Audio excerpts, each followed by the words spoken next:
때로는 형식이 중요하지 않으면서도 또 때로는 형식은 내용을 담는 그릇이기도 합니다. 그래서 예의와 질서라는 것이 형식이죠.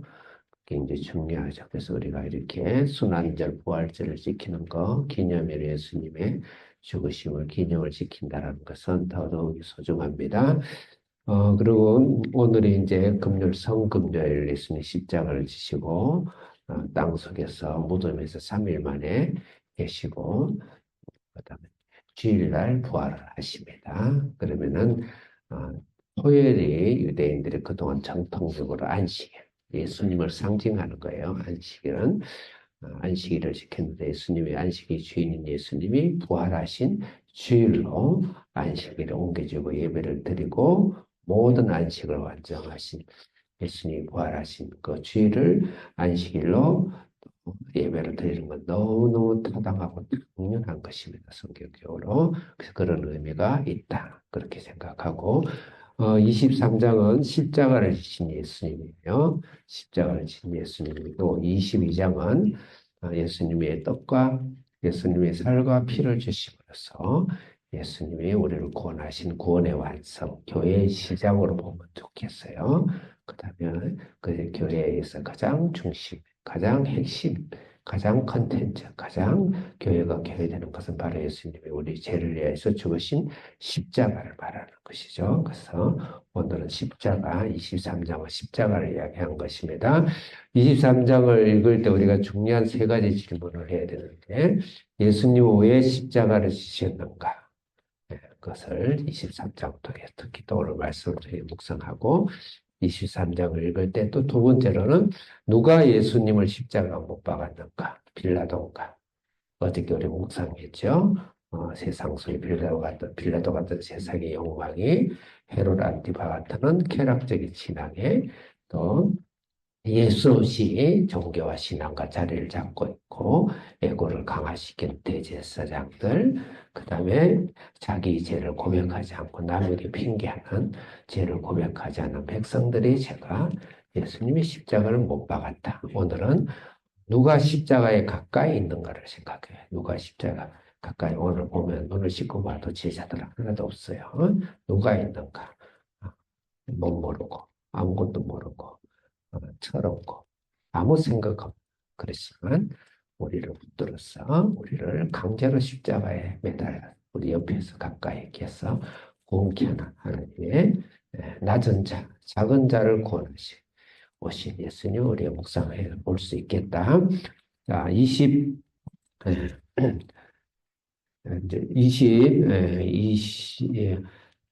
제가 지금 짧은 시간 만에 헷갈리는데, 자, 26절 읽겠습니다. 26절 시작. 그에게 그를 교육할 때 시몬이 가는 베레네 사람이 시몬에서 온 것을 붙들어 그에게 떠나가려 지어버리겠습니다. 관점을 생각해 보세요. 예수님 십자가를 지는데 옆에 제자들은 없고 한 번도 들어보지 못한 생뚱맞는 구레네 시몬이 시골에서 올라왔더라 했습니다. 구레네는 키레네라는 단어인데 북아프리카에 있습니다. 그리고 이건 성경 다른 데 보면은 아, 저 흑인 니게르 시몬으로도 나오고 있습니다. 그래서 아마 그렇지만 유대인으로 개종했을 것이고 유월절을 맞이해서 이곳에 이제 올라왔다 붙들린 거예요. 그냥 길을 가다가 억지 십자가죠. 그 예수님은 억지 십자가, 억지 십자가. 그래서 때로는 내가 당연히 지어야 되지 않는 그런 어려움이나 또 억울함이나 인생을 살아가면서 예기치 않은 것이 있더라도 예수님이 우리에게 그런 인생의 삶에 있어서 십자가를 주셨다 생각하고 고린의 시몬처럼 묵묵하게 그게 예수님의 것이니 기쁘게 짊어지고 갈 수 있는 그런 신앙이 되어야 되고 이 당시는 로마인들은 징병에서 5리 이상을 일을 시킬 수 있는 권한이 있는 그 문화적 배경도 있습니다. 참고로 그 뒤에 구레네 시몬은 어떤 사람인가 성경에 굉장히 생각보다 많이 나타납니다. 알렉산더와 루포의 아버지라는데 그 당시 감독과 같은 굉장히 중요한 직을 맡고 있는 것이 이 가문들이 그렇게 합니다. 그 다음에 사도 바울 로마서 16장에서 나의 어머니일 것 같다. 그렇게 표현하고 있어요. 구레네 아내를요. 예, 그렇게 하나님 안에서. 그 다음에 안디옥 교회에서의 그 중심 멤버들이 바나바와 사울이지만 거기에 중심 멤버들이 구레네의 사람들입니다. 거기에 구레네가 이야기가 나옵니다. 그만 하나님께서 그 주님을 따르지 않지만 그냥 우연히 길가 가다가 만난 그런 나 같은 사람에게 주님이 찾아오셨다. 27절에 읽겠습니다. 시작. 백성과 이들을 위하여 그를 치며 슬기로운 여자의 그 무리가 따라왔으시라. 예, 그러니까 여자들이죠. 여자들이 마음 아파서 주님 앞에 마음 아파서 주님을 따르는 자들이 예수님 가까이 계시네요. 28절 읽겠습니다. 시작.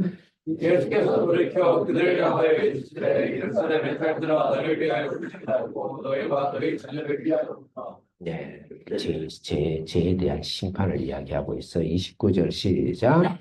너희 이르면 사람이 말하기를 인사하지 못하는 이와 인사하지 못하는 이와 먹이지 못하는 것이 복이니라. 네, 너무너무 무섭죠, 심판이. 30절 시작.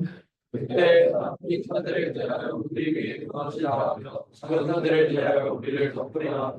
31절 시작. 많은 앞에는 어떻게 내려왔습니다. 너무너무 무섭기 때문에 산이 차라리 내 위에 너무 무너지는 게 낫겠다. 그 정도 무서워. 예루살렘에 나중에 로마에서 멸망당하는 것을 이야기하고 있지만 인류 전체의 마지막 인간의 죄에 대한 심판, 우주에 대한 심판을 이야기하고 있습니다. 예수님의 십자가가 필요하다는 것이죠. 자, 32절 읽겠습니다. 32절부터 33절인데 32절 크게 읽겠습니다. 시작. 또 다른 주의 사용을 받게 되어 그리스도와 함께 끌려가며 33절 시작. 그리스도 예수를 십자가에 못 박고 주의 한자도 그렇게 하니 하나는 우편에 하나는 전편이니라. 아멘. 여기서 예수님은 죽으실 때 양쪽에 행악자, 사형을 당할 행악자 두 명을 같이 끼고 가운데서 죽어요. 그래서 왜 예수님은 혼자 그냥 십자가에 우뚝 서시면 되는데 두 명의 강도를 끼는 눈높이도 맞지 않는 이 강도를 이렇게 뒤에 끼웠을까? 그렇게 생각하면서 의미를 생각해 봐야 되죠. 의미를 생각하라고 좀 기록하지 않았습니까? 어떤 의미가 있을까요? 예수님은 확실하게 죄인으로 죽으셨다라고 못 박은 거예요. 예수님은 죄인으로 죽으셨어요. 행악자를 두 개를 증거로 두 명을 옆에 세웠어요. 예수님은 억울하게 죽었다든지 정치적 혁명으로 죽었다든지 그렇지 않고 죄인으로 죽었다는 것을 성경은 강조하는 겁니다. 예수님은 죄인이세요. 그래서 예수님을 미화시키지 마세요. 이건 역설적인 표현이에요. 예수님을 의인화시키지 마세요. 예수님은 죄인이십니다. 내가 죄인인데 예수님이 대신 제가 죄인이신 거예요. 그래서 예수님은 철저하게 죄의 심판을 지금 받고 계신 나의 죄가 내가 심판받아야 되는데 예수님이 나의 죄를 심판받으셨다. 미화시키지 마라. 십자가의 그 목걸이로 물론 그럴 수 있어요. 다양하게 찬란하게 하지 마라. 예수님은 죄인으로 죽으셨다. 34절부터 38절입니다. 34절 읽겠습니다. 시작. 예수께서 이르시되 아버지의 그들을 사하여 주옵소서. 자기들이 하는 것을 알지 못함이니까. 예수님은 그 죄를 사하여 주옵소서. 그래서 저들이 그 죄를 알지 못한다. 그 죄가 몇 가지로 우리가 죄를 우리 투영할 수 있습니다. 30 몇 절이죠? 35절 읽겠습니다. 시작. 사람은 서로 구경하는데 관리들은 비웃어 이르되 저와 남을 구원할 그니 만일 하나님이 하시며 그리스도이면 자신도 구원할지라. 아멘. 먼저 34절에 그들이 그의 옷을 나누고 예수님 옷을 나눌 제비 뽑았고 백성들을 구경하더라 그랬어요. 제비 뽑는다, 옷을 제비 뽑는다는 것은 사람을 죽이고 할 때 옷을 벗겨버리는 것은 최고의 성경에서의 수치입니다. 최고의 수치. 예수님은 하나님이시죠. 저들의 죄는 무엇일까요? 하나님의 영광을 옷을 벗겨버리는 거예요. 하나님의 영광을 벌레보다 금수보다 못하게 만드는 수치의 절정을 이루는 것이죠. 하나님의 영광, 하나님을 망령되게 일으키는 것이죠. 이 죄를 용서해 주옵소서. 두 번째로 백성이 구경해서 있는데 관리들이 비웃어가지고 저가 자기는 구원을 못한다. 너 구원해봐라. 그렇죠. 비웃죠. 구원을 비웃는 것이죠. 이 땅에 무슨 구원이 있냐? 천국이 있고 지옥이 뭐가 있느냐? 현실주의, 그냥 구원을 비우는 그 죄를 용서해 주옵소서. 36절 읽겠습니다. 시작. 우리들도 일용하면서 나와 포도주를 주며 37절 시작. 이르되 내가 만일 내게 받으며 내가 너를 구원하리라. 예, 희롱의 죄죠. 앞에는 비웃음의 죄고 희롱이 무엇을 희롱합니까? 왕이신 예수를 희롱합니다. 예수님과 하나님은 이 세상의 왕이시고 다시 그래서 이 세상 우주 만물과 인간과 모든 것을 주권하시고 통치하시는 그 왕의 권세와 주권과 통치함을 비웃어요. 내가 왕이다. 내가 주인이다.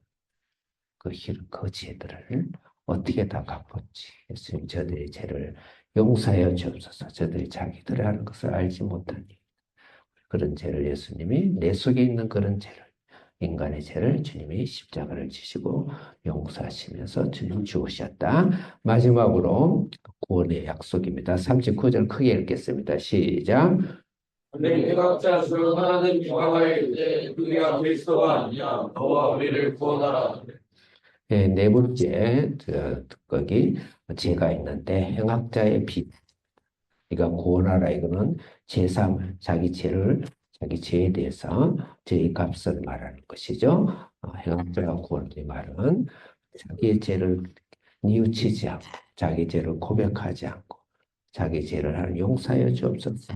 자기 죄를 고백하지 않냐는 자기의 죄인인 것을 시인하지 않는 저 어마어마한 인간들 나의 죄를 용서해 주셔서 하나님께서 그 죄를 주님 예수님이 십자가를 지셨습니다. 41절 읽겠습니다. 시작.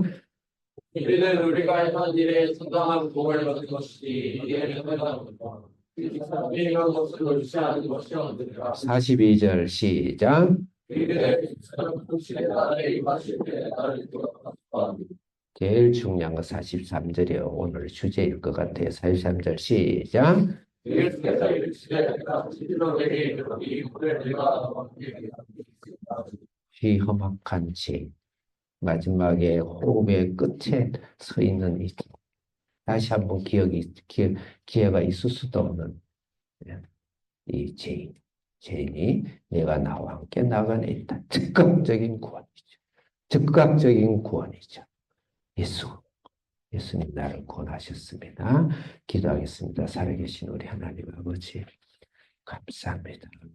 우리의 죄를 무엇으로 다 설명하는 다 기록할 수 없는 나의 죄악들을 예수님이 즉각적으로 구원하시고 대신 죽음으로 죄인으로 십자가를 지신 예수님을 묵상하는 오늘도 예수님의 품에 담대히 나아가게 해 주옵소서.